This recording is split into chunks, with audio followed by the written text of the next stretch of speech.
আসসালামু আলাইকুম ওয়া রাহমাতুল্লাহি ওয়া বারাকাতুহু। সম্মানিত ইসলামিক মোটিভেশন চ্যানেলের দর্শক বন্ধু, আশা রাখি আল্লাহর অশেষ রহমত ও মেহেরবানিতে আপনারা সকলেই ভালো আছেন।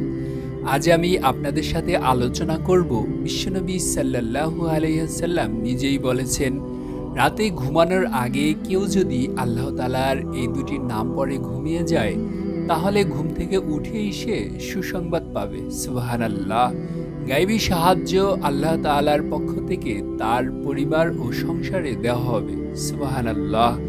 অত্যন্ত সহজ এবং ছোট আমলটি আজকের পর থেকে প্রতিদিন রাতে ঘুমানোর আগে করে ঘুমাবেন। চলুন মূল ভিডিওটি শুরু করা যাক। তার আগে যারা এই মুহূর্তে আমাদের ভিডিওটি দেখছেন, অনুগ্রহ করে একটি লাইক দিয়ে চ্যানেলটি সাবস্ক্রাইব করে নোটিফিকেশন বেলটি অন করে দিন। রহমতের প্রহর বা সময় বলতে রাতের শেষ তৃতীয় অংশকে বোঝায়। ওলিয়া আউলিয়ারা এই সময়কে ইবাদত বন্দেগীর উত্তম সময় হিসেবে বেছে নিতেন।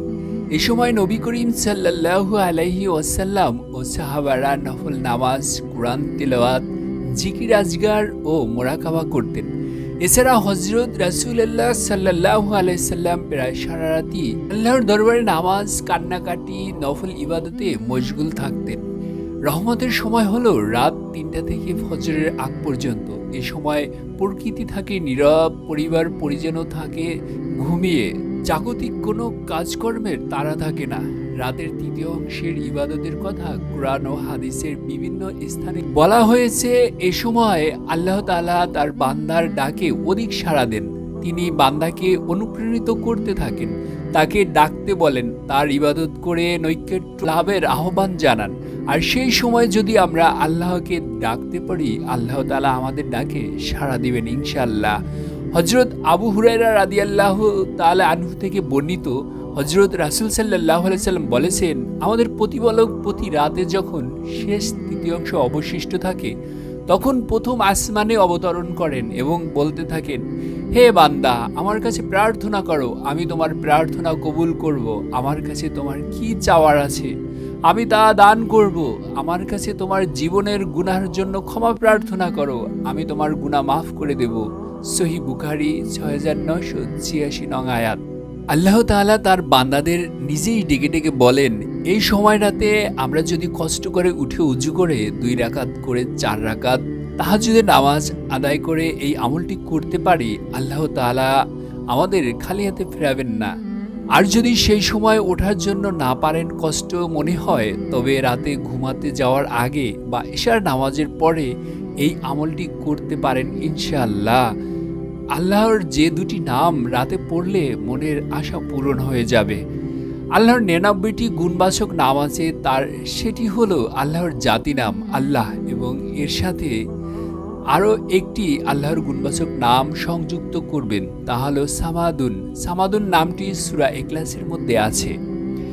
আর সামাদুন শব্দের অর্থ হলো অমুখাপেক্ষী। আল্লাহ তাআলা কারো মুখাপেক্ষী নন, আর বাকি সকলেই আল্লাহর মুখাপেক্ষী। সুতরাং সামাদুন নামটি আল্লাহর নামের সাথে মিল করে একসঙ্গে পড়বেন, অর্থাৎ আল্লাহুস সামাদ। আল্লাহুস সামাদ এইভাবে ১০১ বার পাঠ করবেন।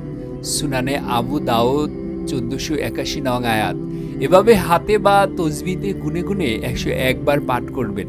আমরা চেষ্টা করব তাহাজ্জুদ নামাজের সময়, অর্থাৎ বাংলাদেশের সময় রাত ৩টা থেকে ফজরের আগ পর্যন্ত এই সময়টিতে উঠে আমলটি করব।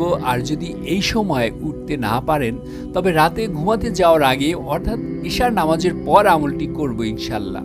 আল্লাহুস সামাদ এইভাবে ১০১ বার পড়ার পরে ছোট এই দুরূদ শরীফটি সাল্লাল্লাহু আলাইহি ওয়াসাল্লাম ১১ বার করে পাঠ করবেন ইনশাআল্লাহ। আপনারা এভাবে আমলটি করলে আল্লাহ পাক রব্বুল আলামিন আপনার মনের সকল নেকাশা পূরণ করে দিবেন।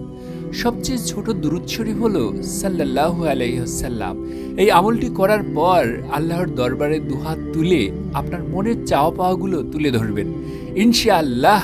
আল্লাহ তাআলা খুব দ্রুত এর ফল দান করবেন। যারা আমলটি করবেন, ভিডিওটিতে আমিন কমেন্ট করে নিয়ত করুন।